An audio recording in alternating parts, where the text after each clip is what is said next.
amigos venezuelanos, por exemplo, o presidente do Tribunal Supremo de Justiça da Venezuela, legítimo, o Miguel Ángel Martín, ele caracterizava a situação na Venezuela como uma situação de tristeza, desespero e raiva, né?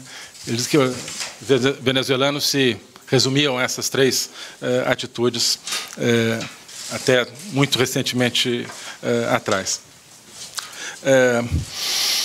Sem nenhuma luz no horizonte, conformismo, essa era a atitude que prevalecia, acho que nas chancelarias dos países vizinhos, era a atitude que prevalecia, imagino, entre os analistas, entre os órgãos de imprensa, de que a situação na Venezuela era, por muitos, reconhecida como completamente lamentável e inaceitável, mas não havia perspectiva de mudança. Bem, hoje nós temos realmente, então, a perspectiva concreta de ver a Venezuela livre de uma terrível tirania esquerdista.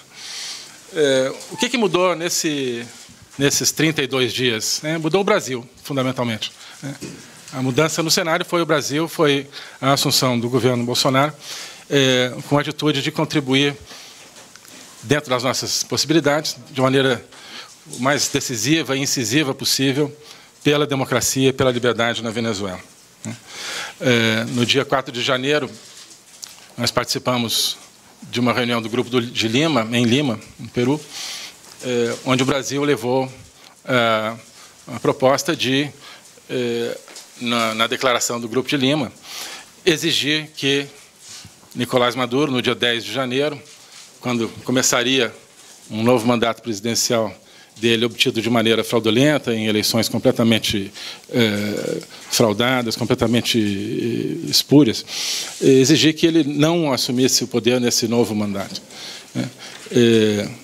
Isso foi considerado, não por nós, mas por todos os atores envolvidos, como uma grande mudança no cenário, que começou a trazer novos fatos e novas perspectivas, novas esperanças até mesmo de mudança na Venezuela. Pouco depois, nós organizamos aqui em Brasília uma reunião com as principais lideranças das forças democráticas da Venezuela, o presidente e vários magistrados do Tribunal Supremo de Justiça legítimo da Venezuela e representantes da OEA, além da presença de representantes de outros países do Grupo de Lima, basicamente para criar um espaço de articulação entre essas lideranças políticas venezuelanas. E foi a primeira vez que eles tiveram esse espaço, depois de muito tempo, e daqui se gerou, com o nosso incentivo, mas basicamente por um processo dos próprios venezuelanos, um consenso muito firme no sentido de que era necessário apoiar e estimular o então presidente da Assembleia Nacional venezuelana, Juan Guaidó, que assumisse efetivamente a presidência interina do país, em conformidade com o que já havia anunciado que faria, né? O Brasil já tinha também emitido notas saudando a disponibilidade de Guaidó de assumir, mas ele ainda não havia assumido efetivamente, e as forças democráticas, então, nesse dia que nós nos reunimos aqui, consolidaram, digamos, essa posição. E, bom, pouco depois houve a convocação de grandes manifestações populares para o dia 23 de janeiro, e nesse dia 23 de janeiro o presidente da Assembleia Nacional, Guaidó, se declarou efetivamente presidente encarregado, né, que é o termo usado na Constituição venezuelana, de acordo com os ditames que tinham sido exarados pelo Tribunal Supremo de Justiça. E isso abriu, então, finalmente, esse novo panorama em que nós nos encontramos, onde Maduro é um presidente já reconhecido como ilegítimo, não é mais presidente da Venezuela, e onde há um presidente legítimo, de acordo com a Constituição, um presidente interino ou encarregado, como se chame, né, que pela Constituição está a cargo do país e a cargo do processo de transição, que culminará numa eleição evidentemente democrática sob supervisão internacional.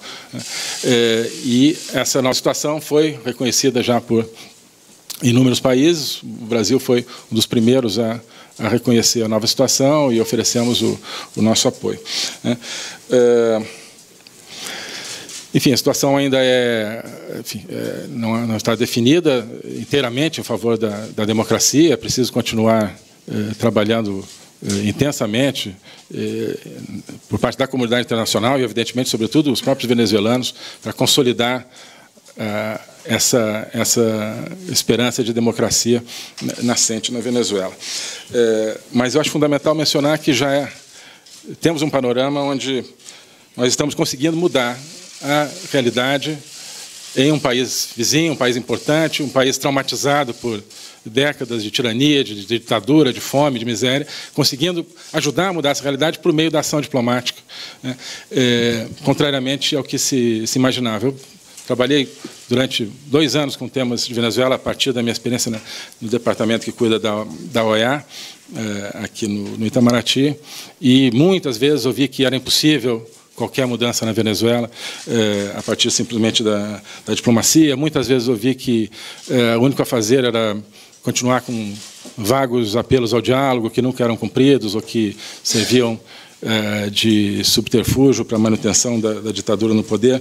Ouvi muito isso e acho que muita gente acreditava que não era possível fazer nada, e tenho certeza que nós estamos provando que sim, é possível fazer muita coisa, e ainda precisamos, evidentemente, fazer muita coisa para realmente ajudar nosso povo irmão da Venezuela a recuperar a democracia. Portanto, isso tem tudo a ver com a determinação do presidente Jair Bolsonaro, determinação que ele já expressou várias vezes, de promover a liberdade, de promover a democracia na região e em todo o mundo, né? É preciso exaltar, acima de tudo, também a coragem dos venezuelanos, das lideranças e dos venezuelanos comuns que resistem, tanto lá quanto no exílio, a um regime brutal, a um regime que submete seu próprio povo às piores humilhações, né? O papel, evidentemente, é deles, né, de construir a transição, mas o Brasil e outros membros da comunidade internacional continua pronto a favorecer esse processo na linha que nós temos feito, né? A situação que reinava antes, é preciso que se diga, porque não é um processo normal que estava acontecendo na Venezuela, não é simplesmente um regime autoritário que, de repente, começa a sofrer uma crise, não, né? As próprias lideranças democráticas na Venezuela nos disseram 3 coisas muito importantes sobre a situação anterior e da qual nós estamos, se tudo der certo, nos livrando. Primeiro, de que era uma situação de genocídio silencioso, né? De que havia uma política deliberada do regime Maduro de fazer o povo passar fome, fazer o povo passar necessidade, negar tratamento médico, negar serviços públicos, para sujeitar o povo, para humilhar, para garantir o seu domínio sobre uma população submissa, né? Segundo, que o regime não era um regime simplesmente nacional na Venezuela, era parte de um esquema internacional que, em determinado momento, imaginou que poderia ganhar o poder, talvez, sobre toda a América Latina, né? Ou seja, um esquema, como nós sabemos, gestado pelo Foro de São Paulo, que tinha seus planos de dominação continental muito estabelecidos. E não nós estamos dizendo isso, são lideranças democráticas da Venezuela que hoje reconhecem que o que estava se passando, e ainda tem sequelas na Venezuela que precisam ser vencidas, era parte desse esquema, né? E, em terceiro lugar, novamente, coisa que é reconhecida pelas lideranças democráticas venezuelanas, o fato de que o regime era e é fortemente ligado, praticamente coincide com o crime organizado, coincide com o narcotráfico, coincide até mesmo com o terrorismo, né? Essa é a situação que se descreve. Portanto, não é, né, aquele tipo de regime autoritário, né, que muitas vezes se conhece, simplesmente negando eleições livres, simplesmente, né, com um pouco menos de liberdade de expressão, não, né? Era parte de um esquema, parte ainda, né, porque ainda não terminou, de um esquema horrível e nocivo que ameaça não só aos próprios venezuelanos, mas a todos, né? Então, por isso também é que nós estamos compenetrados da necessidade de tudo fazer para restabelecer a democracia na Venezuela. Isso que eu queria falar inicialmente, gostaria de abrir para perguntas. Bom, eu peço que seja feita apenas uma pergunta por mês para poder aproveitar melhor o tempo. Temos também microfones aqui do lado que vão ser entregues e eu peço que vocês aguardem o microfone para poder a gente registrar também a pergunta. Tá bem? Vamos começar com o Hitler aqui do Valor, por favor.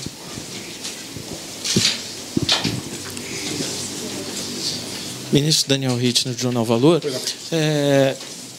Algumas pontuações rapidamente. Primeiro, na reunião de segunda-feira do Grupo de Lima, objetivamente, o Brasil vai colocar alguma medida nova de proposição para análise do grupo? E, em segundo lugar, muito especialmente com relação à China e Rússia, que hoje dão um suporte muito importante para a manutenção do regime do Maduro. Existe a possibilidade de contemplar alguma conversa com esses governos para que se aliem aos outros membros do Ocidente em relação ao Maduro? Obrigado, Daniel.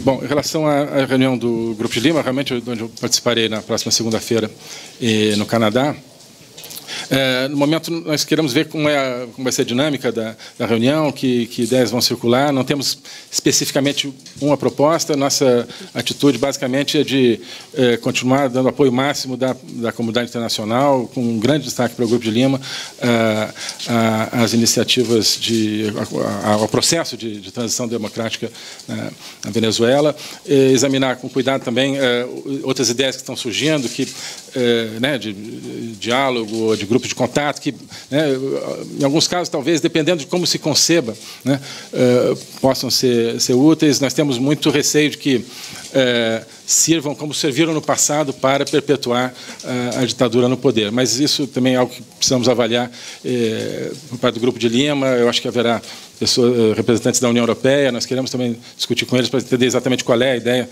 da União Europeia, por exemplo. Bem, mas então, acho que nesse tipo de reunião provavelmente surgirá, esperamos que emerja daí uma posição, como sempre, novamente firme do Grupo de Lima.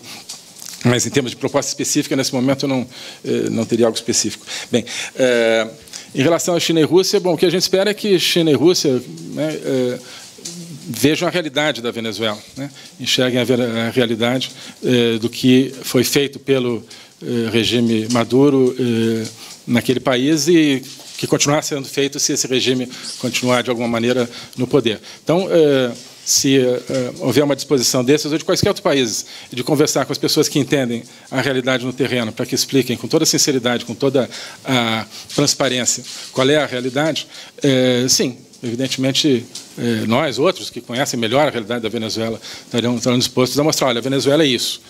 A Venezuela de Maduro é isso, e o que a Venezuela pode ser com uma transição democrática é aquilo. Vocês têm certeza que vocês querem apoiar isso aqui? Bem, seria isso. Obrigado. Vladimir Neto. Ministro,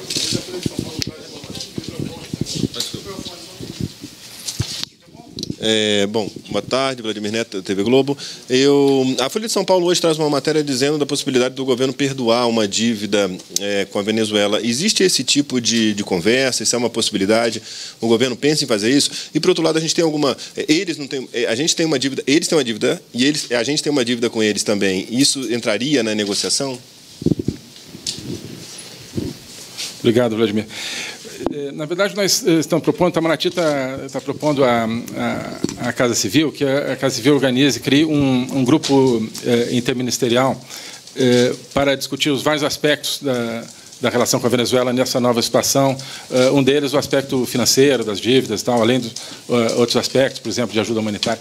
Nós estamos sugerindo isso, ainda não está formado, mas a nossa ideia seria justamente de reunir todos os esforços das diferentes áreas que têm a ver com a Venezuela. E aí essa questão do que fazer com a dívida seria certamente parte da discussão. Mas, no momento, ainda não terminamos de nos coordenar a respeito dessa questão da dívida venezuelana. Renan, da Gazeta do Povo do Paraná. Boa tarde a todos. Renan Barbosa, da Gazeta do Povo. Ministro, o senador Marco Rubio, dos Estados Unidos, publicou um artigo de opinião na CNN com uma proposta de uma plataforma por parte dos Estados Unidos de apoio muito forte ao Brasil. Eu gostaria de dizer se alguma coisa daquela plataforma já está sendo discutida com o governo americano e da parte do Brasil, além de lidar com a Venezuela, se o Brasil estaria disposto também, reforçando a pergunta do colega, a falar um pouco mais duro com a China e com a Rússia na questão da Venezuela e, mais do que isso, na América Latina. Obrigado. Obrigado, Renan. Prazer te conhecer pessoalmente. Já falamos por telefone. Sim, em relação ao artigo do senador Rubio, é um artigo que acho que tem ideias excelentes para a relação, que visivelmente reflete uma visão muito positiva do que pode ser a relação Brasil-Estados Unidos e várias coisas que estão ali, realmente acho que podem ajudar muito a criar a base que a gente pretende criar para uma relação num patamar bastante mais elevado. Nós estamos conversando em vários níveis com os americanos sobre, né, essa intenção, desde o dia 1º, quando eu conversei aqui com o secretário de Estado Mike Pompeo e depois falou com o presidente também, desde o dia 1º já estamos trabalhando em várias possibilidades, hipóteses para concretizar esse relacionamento mais elevado, mais produtivo, mais intenso que nós pretendemos. E as ideias, ainda mais de um senador tão proeminente, sobretudo em temas de América Latina como Marco Rubio, certamente vão ajudar muito e poderão ser muito aproveitadas. A questão, sim, pois é. Não, aí eu volto um pouco àquela questão, quer dizer, né, nós temos a situação onde esses dois países parecem apoiar o regime que nós e tantos outros países consideramos ilegítimo e cujos problemas eu acabo de mencionar aqui, cujos problemas, sobretudo, os venezuelanos estão vivendo na carne todos os dias. Enfim, então, eu acho que a contribuição nossa seria se houvesse, né, a disponibilidade por parte deles, como eu disse, de dialogar sobre a visão da realidade na Venezuela, né, independentemente de considerações geopolíticas, de interesse que possam ter ou não ter, né, mas mostrar a realidade de um povo que está realmente ameaçado desse genocídio silencioso que os próprios que está sendo submetido a esse genocídio silencioso, segundo as palavras dos próprios líderes democráticos venezuelanos. Nós achamos que, né, essa questão humana, né, do sofrimento humano, é algo que deveria transcender considerações geopolíticas. Obrigado. Bom, Lisandra Paraguaçu. Boa tarde, ministro. Lisandra Paraguaçu, da Reuters. O vice-presidente Mourão tem falado continuamente que é preciso encontrar uma saída para o Maduro. Eu queria saber se há uma conversa do governo brasileiro com alguém na Venezuela para tratar disso, para ver como se poderia fazer essa transição de regime, e também como é que o governo brasileiro planeja fazer chegar ajuda humanitária na Venezuela, se existe algum diálogo ainda com o governo Maduro, porque eles ainda controlam aeroportos, portos, entradas, fronteiras, né? São essas duas questões. Obrigado, Lisandro. Em relação à saída para o Maduro, claro, todos esperamos que, enfim, a saída seja, né, a porta da rua, e de alguma maneira, né?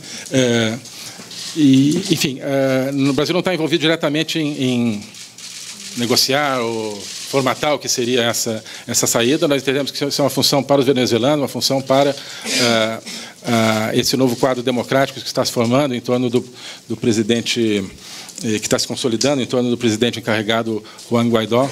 É claro que, se nos for pedido algum tipo de apoio, veremos o que é possível fazer, mas, evidentemente, eu acho que todos coincidimos que o final da crise só virá quando houver uma substituição completa do regime atual, inclusive com o seu líder, por um regime plenamente democrático. Hoje, através do presidente encarregado e, no seu momento, com o governo que será formado por eleições democráticas. Essa questão logística de como fazer chegar ajuda realmente é muito importante. Isso é uma das coisas que nós gostaríamos de discutir nesse grupo interministerial que o Itamaraty está propondo, porque isso envolve, né, várias áreas, tanto aquelas que fariam ou intermediariam, digamos, as doações, etc., quanto aquelas que poderiam fazer efetivamente chegar.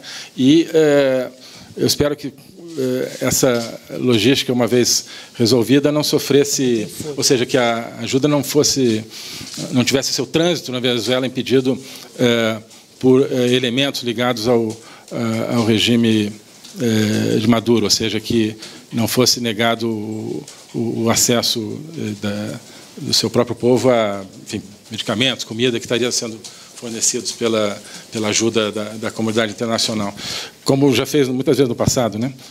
Muitas vezes. Esperamos que dessa vez não houvesse isso. E isso, enfim, teria que ser visto no momento em que houvesse a logística montada. Mas a gente espera que que houvesse um mínimo de sensibilidade para não colocar as forças que ainda, porventura, sejam leais a eles para barrar a ajuda humanitária. Obrigado.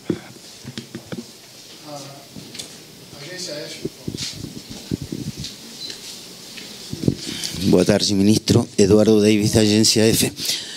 Sobre ajuda humanitária, tem ponto, tem informações em diversos veículos da América Latina, porta-vozes de políticos que falam de que a ajuda poderia ser concentrada em Cúcuta e, desde ali, ingressar tudo junto. Então, primeiro, isso existe.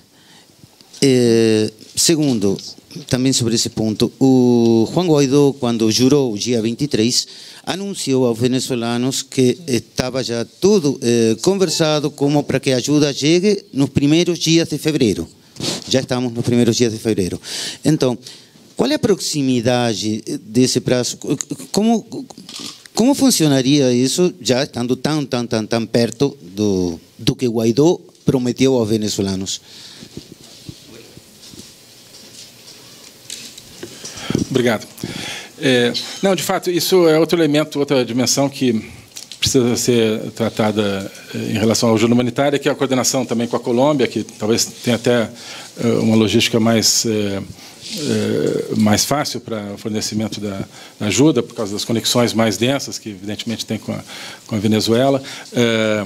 Já estamos falando muito com a Colômbia, assim como com os outros países do Grupo de Lima, mas a Colômbia, como o outro grande vizinho da Venezuela, é um país com quem nós nos coordenamos muito e, nesse processo, estamos prontos a aumentar essa coordenação. É claro que os casos em que for mais fácil a ajuda chegar pela Colômbia ou pelo Brasil, enfim, o importante é que chegue, né? E estaríamos prontos a procurar a via mais fácil. Enfim. E, não, de fato, quer dizer, há uma expectativa de que já essa ajuda já estivesse chegando. Enfim, há desafios aparentemente maiores do que se imaginava do ponto de vista logístico. Isso, aliás, é algo que está na pauta da reunião do Grupo de Lima também, na segunda-feira, e vamos levar isso com uma atenção muito grande, justamente que o Brasil certamente, junto com a Colômbia, um dos dois países pelos quais a ajuda certamente mais facilmente poderia transitar. Mas isso está, evidentemente, na nossa pauta, sim.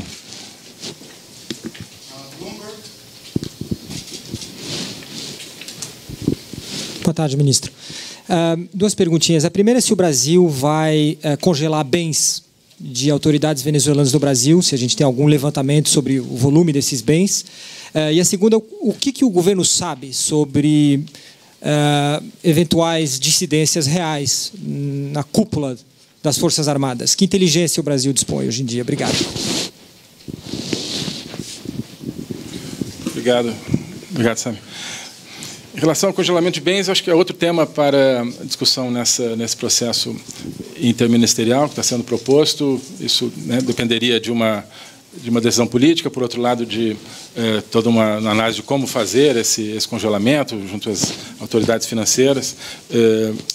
Do nosso ponto de vista, diferentes elementos de pressão sobre o regime podem ser pensados. Teríamos que fazer isso de uma maneira que fosse, evidentemente, dentro da legislação brasileira e dentro das normas internacionais.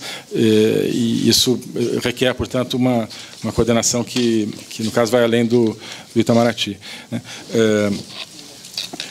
Mas, de um ponto de vista de pressão externa sobre o regime, né, o congelamento de bens, em muitos casos, é um instrumento útil. Teremos que ver se seria possível implementá-lo. Vamos tentar cuidar disso nessa coordenação.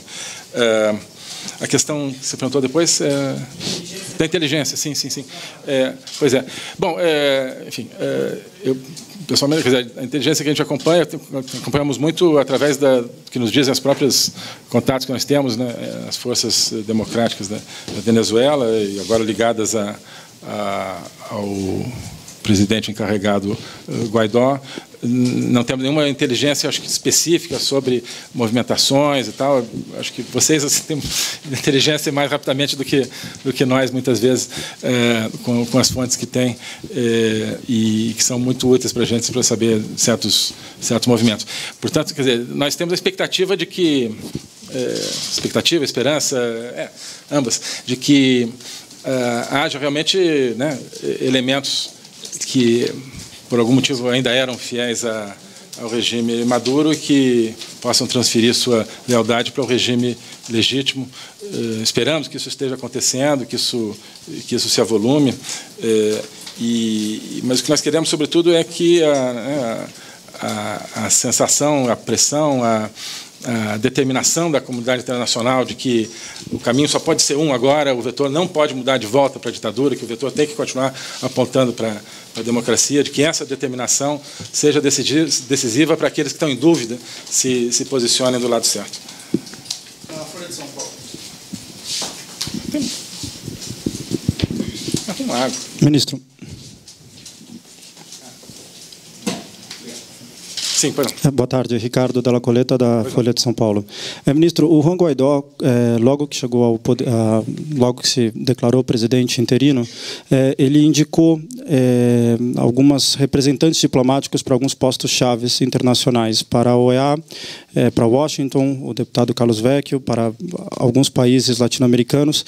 Eu queria saber se já existe algum contato sobre a possibilidade da indicação de um embaixador do governo de transição aqui no Brasil, e quando que isso seria anunciado, se já existe algum contato com as autoridades brasileiras e, na eventualidade, quem seria a pessoa que o presidente Guaidó indicou aqui para o Brasil. Obrigado. Até o momento, que a gente tem conhecimento, não indicaram nenhum nome para esse tipo de função no Brasil. Eu imagino que o façam em breve. Estão indicando para vários dos países que reconhecem o Guaidó como presidente encarregado.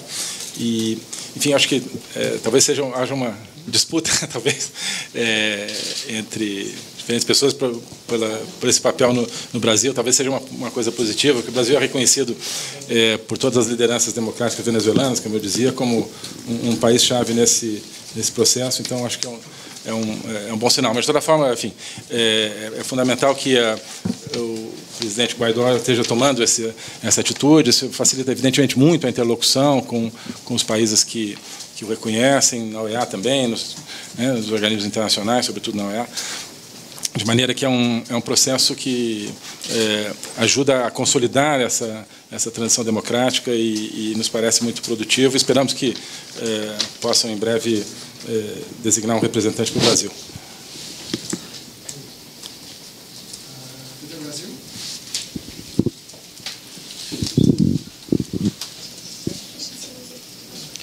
Boa tarde, ministro Glauco de Queiroz, TV Brasil. O senhor falou aí sobre a criação desse grupo interministerial. O senhor disse que é uma proposta do Itamaraty. O que existe de concreto? Assim, já existe um projeto mesmo? Existe prazo? Já existe algo de concreto para esse grupo começar a trabalhar? Obrigado. Não, ainda não existe prazo. É uma proposta que, na verdade, nós apresentamos hoje à Casa Civil, que teria, evidentemente, a vocação de coordenar esse grupo, já que envolveria várias áreas do governo. Aliás, a Casa Civil já tinha, no governo anterior, um núcleo que coordenava a parte humanitária, sobretudo de acolhimento de refugiados e imigrantes venezuelanos. Mas, então, propusemos hoje que houvesse esse grupo que cobrisse, então, outros aspectos, como esses que nós falamos aqui, de logística de ajuda humanitária, financeiro, etc. Mas ainda não está estabelecido, enfim, esperamos que possa ser, enfim, acho que é uma ideia que um pouco se faz necessária em função dessa capilaridade, digamos, da situação. Cada vez, né, surgem novos aspectos que precisam ser objeto de coordenação. Jornal do Globo, por favor. Eliane Oliveira, Jornal Globo. O senhor falou mais cedo, no início da sua conversa, admitiu contato com grupos de contato, mas demonstrou receio de que esses grupos, no fim das contas, repetissem o passado e perdurassem o regime de Maduro. Existe alguma condição para o Brasil conversar com esses grupos, que se definem mais neutros, para uma saída? Lembrando que o senhor falou que a saída do Maduro é a porta da rua e tudo. Obrigado.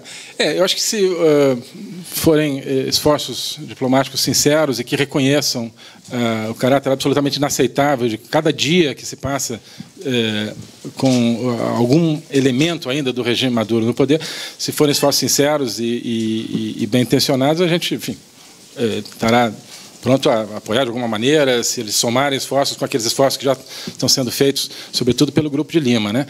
O que nós não queremos é que eles desviem a atenção do foco central, ou que eles criem qualquer espaço né, para que o regime possa respirar, enfim, quem sabe eu consigo mais um mês, mais 2 meses, mais 3 meses, que evidentemente é muitas vezes a tendência, né?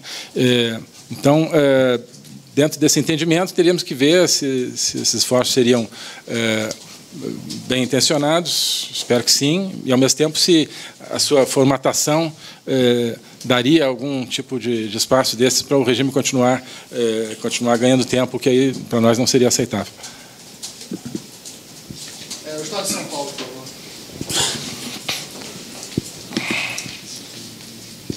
Obrigada, ministro. Lorena, do Estado de São Paulo. Ministro, se o senhor pudesse detalhar o que está na mesa, o que pode ser adotado em relação à dívida da Venezuela, se seria um perdão dessa dívida, que é quase 1 bilhão, ou se seria uma renegociação com mais prazo, o que o senhor vislumbra que pode ser feito, e de auxílio financeiro. O Brasil poderia oferecer algum tipo de linha via algum banco público? O que poderia ser feito como auxílio financeiro? E também se o Brasil pretende adotar algum tipo de sanção mais firme contra a Venezuela. E eu também queria fazer mais uma pergunta para o senhor em relação à China. Essa posição do Brasil agora em relação à Venezuela opõe o Brasil à China em outras questões. O senhor acha que isso pode, de alguma forma, impactar as relações comerciais com a China? E, nessa semana, representantes de países árabes vieram aqui no Brasil e disseram que os consumidores podem boicotar os produtos brasileiros se a embaixada de Israel for transferida para Jerusalém. Queria saber se tem uma posição em relação a essa questão da transferência da embaixada. Só essas 4 coisas.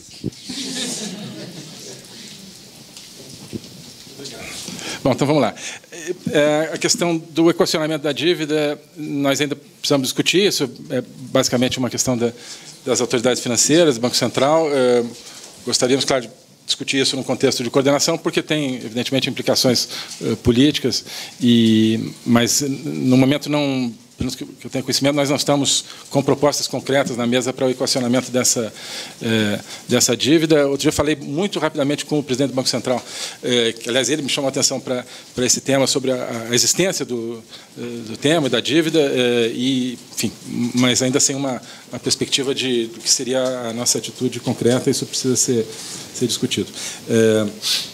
Sanções, como eu dizia, enfim, em muitos casos, sanções específicas podem podem ajudar a acelerar mudanças políticas. No caso específico, teríamos que ver, claro, teríamos que ver qualquer sanção, se seria compatível, antes de mais nada, com a legislação brasileira e se seria, nesse caso, ainda assim, se seria útil realmente para acelerar a transição. Então, é algo que não dá para ver em abstrato, teríamos que ver exatamente se haveria uma ideia concreta. Mas acho que o principal é a pressão diplomática continuada em favor da transição democrática, independentemente dos instrumentos específicos. Porque eu acho que o que mudou a situação, o que foi a mudança de vetor, a mudança de panorama, não foram tanto sanções individuais, mas, sobretudo, uma atitude política, da qual o Brasil fez parte muito diretamente, de não reconhecimento da legitimidade por mais nenhum dia do regime, né? Em relação à China, enfim, nós temos a posição de defender a democracia na Venezuela. Enfim, essa é a nossa posição. Enfim, se determinado país, seja a China, seja outro país, tem outra posição, eu espero que isso não seja, enfim, não acho que há nenhum motivo para que isso seja visto como algo contra esse determinado país. Enfim, é uma visão diferente que, como eu disse antes, espero que possa mudar na medida em que no caso a China, assim como também a Rússia e outros países, percebam qual é realmente a realidade que está em jogo e qual o sofrimento humano que está envolvido. Aí já a questão de Israel, enfim, embaixada e visita de representantes de países árabes, isso, enfim, extrapola um pouco de Venezuela, mas é importante dizer, enfim, já tenho mencionado nesses últimos dias que nós continuamos estudando a questão da transferência, da possível transferência da embaixada em Israel para Jerusalém, examinando todos os aspectos, ideias. Hoje eu acho que eu falei com alguém, enfim, acho que não saiu exatamente o que eu falei, enfim, né? Nós estamos abertos a ideias sobre isso, não necessariamente que já tenhamos uma determinada ideia de como ou se fazer. Enfim, mas qualquer que seja a decisão, nós temos a determinação muito clara de que não seja vista, porque não é uma atitude que seja contra países vizinhos de Israel, ou contra os países árabes, ou contra países de maioria islâmica, ou qualquer coisa desse tipo. Seria uma decisão que seria parte de um processo de aumento, elevação do patamar da relação com Israel, que isso sim é uma determinação, independentemente da mudança ou não da embaixada, né, de aumento do patamar da relação com Israel. Mas que não significa, não tem por que significar um jogo de soma zero, e uma exclusão, e uma piora de relacionamento com outros países, de forma nenhuma, né. Então, esperamos que isso seja visto, qualquer atitude nossa em relação a Israel não seja vista como uma atitude negativa em relação aos países árabes ou a qualquer outro país. Bem?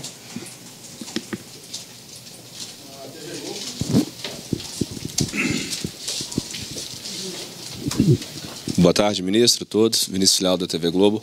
Ministro, quanto à posição-chave do Brasil na América do Sul e ainda mais vizinho da Venezuela, o Brasil, o senhor está falando muito no campo diplomático, ele estabeleceu um prazo para talvez tomar a frente disso? Vai sempre esperar o Grupo de Lima ou as declarações americanas, ou existe uma intenção de o Brasil tomar a frente em alguma sanção caso essa situação continue assim, já que depois do Grupo de Lima, depois das declarações norte-americanas, o Maduro demonstra resistência?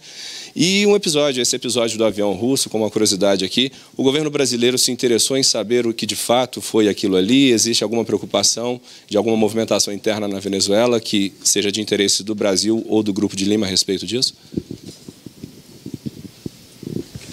Obrigado. Desculpa.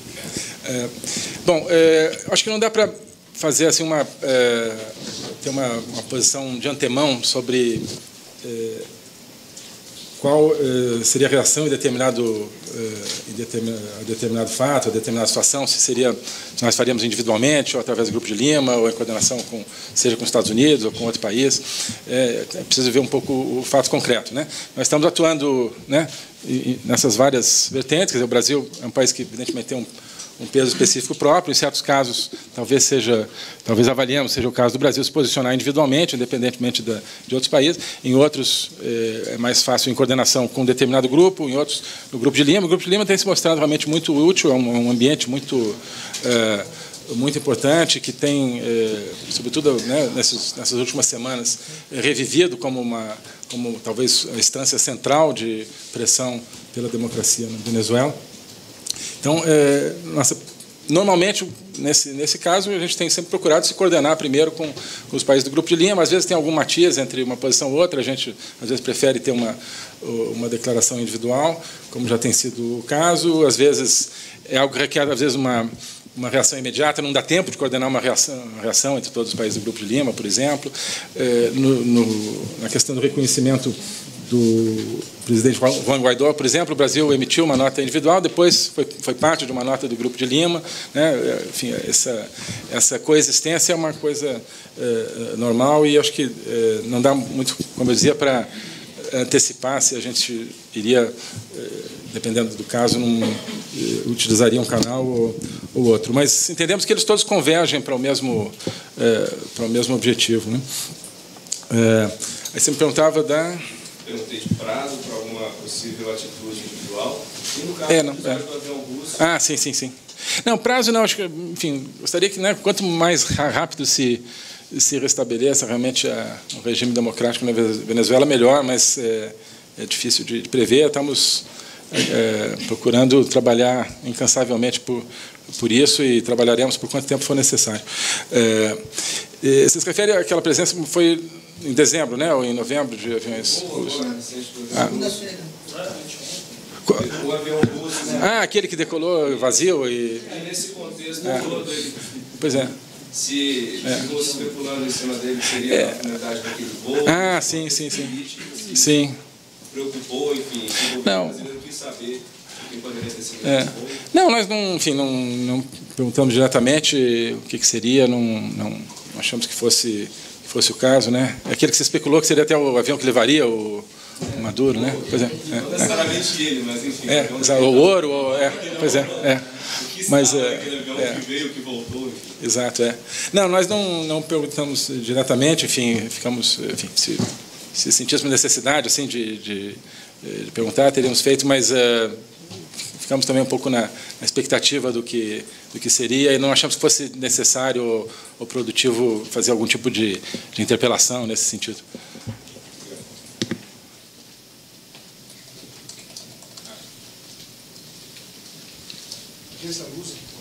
Boa tarde, Marta Moreira, da Agência Lusa de Portugal. Com uma nova presidência agora da Venezuela, o governo brasileiro pondera reintegrar os migrantes venezuelanos novamente na Venezuela? No momento, enfim, não estamos ainda pensando nisso. Enfim, os migrantes venezuelanos continuam sendo acolhidos da melhor maneira que o Brasil pode acolhê-los, como já vinha sendo feito pelo governo anterior.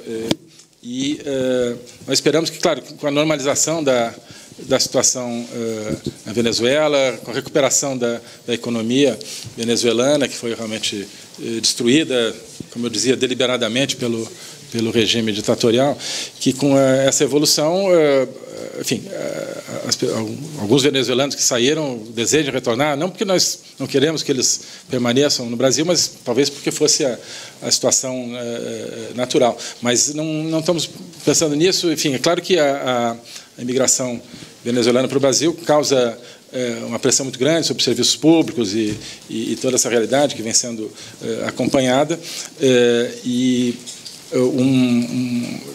No médio e longo prazo, nos parece bastante provável que a volta da democracia, de uma economia estável e funcional à Venezuela resolvesse essa pressão migratória e diminuísse essa pressão migratória. Mas, enfim, como eu digo, não temos problema nenhum nesse acolhimento dos venezuelanos.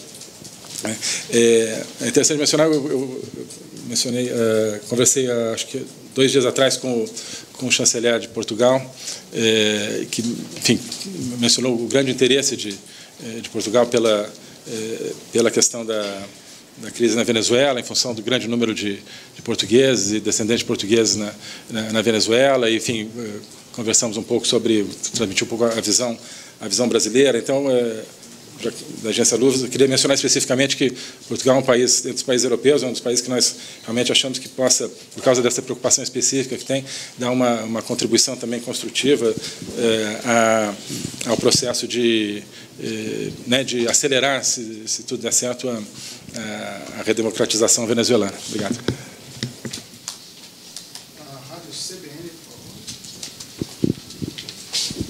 Oi, ministro. Basília Rodrigues, Rádio CBN. Um aspecto da sua fala que me chamou a atenção, quando o senhor tratou dos elementos de pressão contra o regime de Maduro e uma forma de devolver a democracia à Venezuela.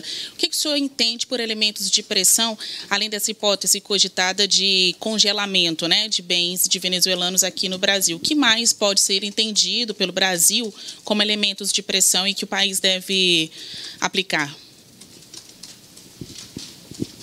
É interessante, quer dizer, eu acho que, claro, quando se fala de pressão, você pode falar da pressão específica através de alguns tipos de sanção, através de questão de congelamento de fundos, que não necessariamente que o Brasil vai fazê-lo, mas são instrumentos que podem ser adotados. Ou de enfim, transferência, por exemplo, de titularidade de contas do Banco Central venezuelano, entre as autoridades do regime atual para as autoridades do regime do novo regime, do regime democrático, enfim. Mas eu acho que o mais importante é no sentido mais abstrato, digamos, mais diplomático de pressão, porque isso aqui eu acho que tem sido determinante, como eu dizia, que é fundamentalmente não reconhecer nenhum elemento de legitimidade no regime Maduro, né? Isso é daí que decorrem, dessa conceitualização que decorrem os elementos específicos que vão destruindo a autoridade legítima que esse regime ainda possa ter, né? A comunidade internacional, cada vez mais membros da comunidade internacional, dizendo, olha, isso aqui não é mais um presidente, isso aqui não é mais um governo, isso aqui não tem mais o direito de continuar oprimindo o seu povo por qualquer instrumento que seja, né? E isso é que precisa ser permanentemente reafirmado. Qualquer atitude que seja feita tem sempre que lembrar que parte daí, parte dessa questão. Olha, existe hoje um governo legítimo, existe uma entidade ilegítima que, como eu dizia, está vinculada a crime organizado, está vinculada a uma série de coisas, né? Então, dizer isso, repetir isso, né? Porque isso é a verdade, isso é a realidade dos fatos, né? Isso é que acho que é o que causa mais pressão para que em primeiro lugar, que os venezuelanos se mobilizem, acreditando que, saindo às ruas, que apoiando a transição, eles podem fazer uma diferença, e para que, como digo, aquelas recalcitrantes que ainda pensam se mantêm algum tipo de lealdade à ditadura ou se transferem sua lealdade para o governo interino, democrático, para que eles pensem, olha, não tenho saída, realmente a comunidade internacional está me dizendo que é assim, não tem perspectiva nenhuma em manter a lealdade ao sistema anterior. Então, acho que essa pressão da legitimidade é a mais determinante, e depois as pressões específicas, através de ações específicas, é que dela decorre.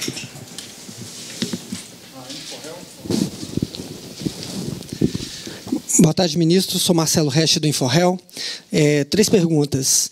Com relação à crise na Venezuela, o governo venezuelano sempre falou da importância disso ser tratado dentro dos mecanismos regionais de concertação política. O Grupo de Lima, o Brasil, enfim, tem conversado de alguma forma no sentido de tratar disso no âmbito da CELAC ou da Unasul, que parecem completamente abandonados. A segunda questão, o México e o Uruguai, o México, no caso, era parte do Grupo de Lima, estão se colocando como possíveis mediadores. O subsecretário de Relações Exteriores do Uruguai, inclusive, está na Europa conversando para se fazer uma reunião internacional em Montevidéu para tratar também de uma alternativa, uma solução negociada para a crise na Venezuela. Se o Brasil também tem informação a respeito. E uma última questão. Da mesma forma que se fala em apertar a situação para o regime do Maduro, se fala também em oferecer alguma coisa para que o presidente encarregado possa iniciar um governo de transição. Neste caso, o retorno da Venezuela ao Mercosul, ela está suspensa desde 2012, seria também uma alternativa? Muito obrigado. Obrigado, muito obrigado. De fato, em termos de grupos, agrupamentos, organismos, nos parece que hoje o fundamental é trabalhar através do Grupo de Lima, que é um grupo específico para o tema venezuelano, né? E também através da OEA, evidentemente, que tem feito um esforço muito grande, e há que se reconhecer, em grande parte graças ao esforço do secretário-geral, Luiz Almagro, de manter esse tema em discussão e de colocar também a questão da... muito cedo foi colocado por eles a ilegitimidade do regime Maduro, etc. Então, a OEA também é um foro fundamental para se trabalhar. Agora, sei lá que o UNASUL, enfim, o UNASUL hoje tem, né, padece de os problemas que a gente conhece, não tem sido uma operativa. Existe uma proposta chilena de uma espécie de refundação da UNASUL, que nós estamos examinando com muito cuidado, dentro de uma perspectiva positiva, como já assinalado pelo próprio presidente Bolsonaro, o presidente Piñera. E a CELAC talvez um pouco tem que ver, talvez procurar uma vocação, mas no momento não parece, nenhuma dessas duas parecem ser entidades das quais pudesse surgir algo diferente, algo novo, algo produtivo. Acho que a tendência é que ou não surgisse nada, ou surgisse algo muito vago, muito no sentido daquele que eu falei um pouco antes, de um diálogo muito vago, que no passado já não levou a nada, né? Enfim, a situação de México, Uruguai, por exemplo, não, enfim, se for, como eu dizia, com uma perspectiva de realmente ajudar na aceleração de uma transição democrática, tudo seria útil. Nós não somos contra o conceito de que haja algum tipo de esforço por parte desse país, de forma nenhuma, né? Agora, o conceito de mediação é um pouco complicado. Eu acho que a própria declaração da Federica Mogherini, da União Europeia, diz que o esforço que eles estão querendo proporcionar não é um esforço de mediação, né? Ela diz que não é mediação, que é uma ideia de criar uma dinâmica política, se não me engano, a expressão que é utilizada pela União Europeia. Então, acho que isso é importante. A mediação, você pressupõe um pouco que haja dois atores legítimos entre os quais é feita a mediação para chegar no meio, né? Mediação vem de meio, né? E, no caso, acho que ninguém quer legitimamente que haja que o conceito seja esse, de duas partes de alguma maneira iguais e um esforço para chegar no meio entre essas duas partes, né? Existe um regime que a gente já descreveu aqui, não quero voltar à realidade do regime, e existe um grupo constitucionalmente estabelecido, com um presidente interino, com enorme coragem, aliás, que estão se expondo a risco, inclusive, muito grande, e para devolver a democracia ao seu país. Quer dizer, então não há, acho que, como colocar ambos no mesmo nível, e também a ideia não é de chegar no meio entre eles, a ideia é chegar na democracia, né? Então, o mais distante possível da perspectiva de um desses atores, né? Portanto, o problema não são os países a participarem, o problema é a ideia de que seria uma mediação, e com isso é que realmente acho que todos aqueles que querem democracia na Venezuela não estão de acordo. Mas se o esforço for de contribuir para uma dinâmica política, como dizem os europeus, enfim, aí acho que pode ser algo que acrescente. Em relação à Venezuela voltar... Sim, pois é. Olha, isso é outra coisa que eu acho que, né, se Deus quiser, proximamente, com a Venezuela, com a democracia restabelecida, é algo que poderia ser pensado, né? Teríamos que ver, uma coisa no médio prazo. Uma ideia interessante que poderia ser pensada, né? Quando a Venezuela voltar a poder cumprir com os requisitos democráticos do Mercosul, é algo que pode voltar a ser pensado. Espero que cheguemos num dia em que isso possa ser uma possibilidade concreta.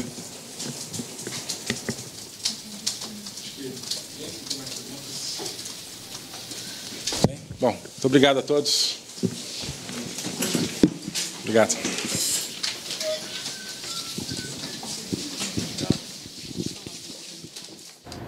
Nós acompanhamos ao vivo de Brasília a entrevista do ministro das Relações Exteriores, Ernesto Araújo, sobre a situação da Venezuela. O ministro afirmou que nos últimos 32 dias o Brasil mudou e levou ao Grupo de Lima documento exigindo que Nicolás Maduro não assumisse um novo mandato e que isso foi uma grande mudança no cenário que trouxe novas perspectivas ao povo da Venezuela de liberdade e democracia. O ministro falou